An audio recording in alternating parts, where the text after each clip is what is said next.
Hai malas novas para o futuro da planta de Alcoa na Mariña.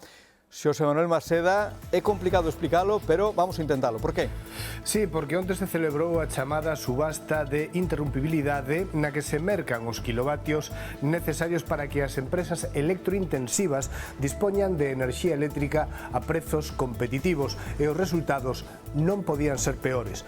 Para resumilo en poucas palabras, porque como dis Fran, trátase dun tema enrevesado e complicado, dicir que o goberno central puxo en riba da mesa poucos megavatios e ademais a un prezo nada competitivo.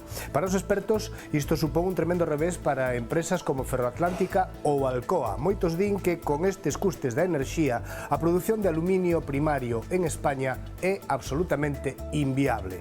O impacto destes novos precios vaise empezar a notar xa desde o día 1 de xaneiro, é dicir, dentro de apenas 10 días.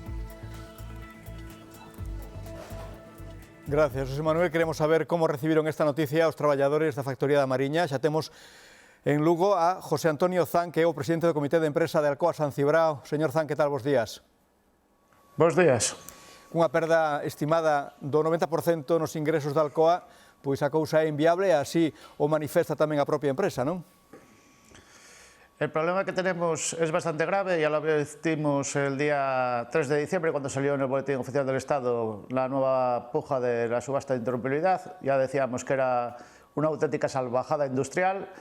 Esto acabó como se preveía, cayendo los precios muchísimo, y ahora mismo nos encontramos en un escenario que puede haber pasado dos cosas con Alcoa. La primera es que Alcoa haya comprado lotes por muy poco precio, con lo cual aplicar la interrumpibilidad o no les sería igual si quiere aplicar un cierre, y la otra es que no hubiera comprado nada y estaríamos en el mismo escenario. Nos vemos en la cuerda floja. Si antes Alcoa estaba diciendo que para funcionar el aluminio en España era inviable si no había medidas urgentes, ahora ya no dice nada de medidas urgentes, ahora ya dice que es inviable. Ahora, el gobierno que nos... Sí, vostedes tiveron unha reunión recentemente coa ministra que se achegou aquí a Galicia, prometeulles que en breve pois iba a haber ese estatuto para, digamos, eliminar estas poxas que nos últimos tempos pois non foron axeitadas para os intereses da propia factoría para a produción de aluminio, pero de eso parece que non hai nada. Teñen ustedes noticias, porque outro día estiveron en Madrid, de que este estatuto electrointensivo que serviría para dar viabilidade a Alcoa se vai a plasmar en un real decreto? Mire, yo aquí desde el Comité de Empresa lo tenemos muy claro. Las noticias de la señora ministra cuando nos visitó fue que la puja iba a salir en los mismos términos que la anterior, y ha sido una auténtica salvajada. Desde la redacción del Real Decreto, desde la publicación en el BOE de la puja y todo lo que conlleva desde el estatuto o ese Real Decreto que iba a poner un estatuto de electrointensivas hasta ahora mismo. Actualmente no tenemos marco regulatorio ninguno y aquí o se ponen medidas por parte del gobierno o acabamos cerrando. El señor Pedro Sánchez se ha comprometido a hablar directamente con la empresa para solucionar el problema. Veremos a ver si lo soluciona o al final nos vemos abocados a que el Partido Socialista nos cierre la fábrica. Porque para que nos entendan os telespectadores, vostedes, Alcoa e outras empresas acceden a esa poxa para nun momento determinado, se así fora preciso, podan desconectarse da rede xeral, e por eso teñen en principio esas poxas supostamente tamén con prezos e con bonificacións axeitadas para a produción de aluminio, pero isto non está pasando así. La puja se lleva efectiva, tiene un mínimo de 6 paradas de interrumpibilidad al año, ese es el mínimo, y para que lo entiendan los espectadores de forma sencilla, Garoña, la central nuclear, producía 465 megavatios. Cuando nosotros dejamos de consumir, metemos 400 megavatios dentro de la línea, o sea, es como si enchufáramos a Garoña. ¿Eso qué hace? Que cuando hay un pico baje el consumo eléctrico y al final podamos entrar en márgenes que sostengan el sistema eléctrico y al mismo tiempo baje el precio de la luz. ¿Qué significa para a provincia de Lugo e para a Mariña que Alcoa non produza aluminio primario e, por tanto, que poda pechar a súa factoría?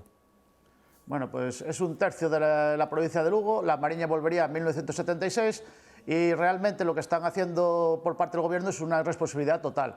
Una ministra de transición ecológica, porque hay que decir quién es la que tiene el dinero para la industria, que es la de transición ecológica, que es la que valida la subasta de interrumpibilidad, es la que valida el CO2 y es la que nos está quitando día tras día, porque recordemos que en el 2019 la subasta de interrumpibilidad ya era un 40% menor que en el año 2018. ¿Qué quiere decir eso? Que ahora hemos bajado un 95% sobre lo que ya había bajado un 40%. O sea, una auténtica salvajada. Hay que darse cuenta que en el año 2015-2016 había más de 500 millones para subasta de interrumpibilidad y este año no ha llegado ni a 5. Efectivamente. Ademais, señor Zan, de abaratar a factura eléctrica, que máis hai que facer? A ver, el marco hay que ponerlo tipo al francés. Ponerlo estable, ponerlo predecible a largo plazo y firmar PPAs con renovables. Pero las PPAs con renovables va a tardar 2 o 3 años en licitarse. Así que todo lo que no sea poner un marco estable y predecible y un precio fijado, no vamos a hacer nada. Pero ahora, y nosotros no vamos a decirle al gobierno qué tiene que hacer. El gobierno ha cargado y se ha cargado totalmente el marco energético de las empresas electrointensivas. Así que lo arregle, que es lo que se ha comprometido Pedro Sánchez. Y si no, que se vaya a su casa. Y que no se puede apoyar un gobierno, y esto lo digo para todos los partidos que están en el Congreso, no se puede apoyar un gobierno que se carga la industria de todo el norte de España. Esto es más grave que la reconversión de 1986. No podemos tener un gobierno progresista y que retroceda a 1976 a comarcas como la Mariña Lucense. Es una auténtica salvajada. Do que depende da empresa, hai sintonía cos traballadores. O presidente da Alcoa en España dixo que son necesarias outras medidas adicionais pola situación do mercado mundial do aluminio. Hai sintonía entre empresa e traballadores? Pues mire, la empresa realmente, como presidente del comité de empresa, hombre, si sigue, pues mejor, pero realmente no nos da igual. Mire, aquí lo que hace falta es el precio del megavatio, que sea competitivo. Si la empresa no quiere seguir, ya vendrá otra. Que deje las instalaciones como las encontró, porque esta empresa era nacional y estaba funcionando 100%. Si quiere irse, que deje las instalaciones como las encontró y ya vendrá otra. Pero es imposible que venga aquí una empresa si tenemos el megavatio a 30 euros el megavatio más caro que en Francia. Hay que darse cuenta que la diferencia de tener esta fábrica en Francia a tenerla en España es que sería 105 millones de euros más barata. Unha das medidas que tamén pedían a ministra é unha mesa de seguimento. En principio ia xa a constituirse, non foi así, parece que vai ser o próximo 15 de xaneiro. Que esperan desa mesa si se constitúe? Bueno, hemos pedido que se adelante esa mesa, porque ahora mismo no podemos esperar al 15 de enero, es una auténtica salvajada. Lo que estamos pidiendo es que arreglen el problema. Yo no necesito, ni el comité de empresa necesita mesa ninguna, lo que necesitan es soluciones. Papeles sobre los que hablar y legislar. Al gobierno le pagan por legislar. Entonces que legisle y que se deje de historias. Acaban de aprobar que van a pagar un 7% a las renovables y dice que no nos pueden poner a nosotros un marco estatutario para el estatuto de electrointensivas. Nos están tomando el pelo. Lo que tienen que hacer es legislar. José Antonio Zan, presidente do Comité de Empresa de San Cibrao, perfectamente explicado. Grazas, moi bons días. Unas gracias a ustedes y que pasen buenos días.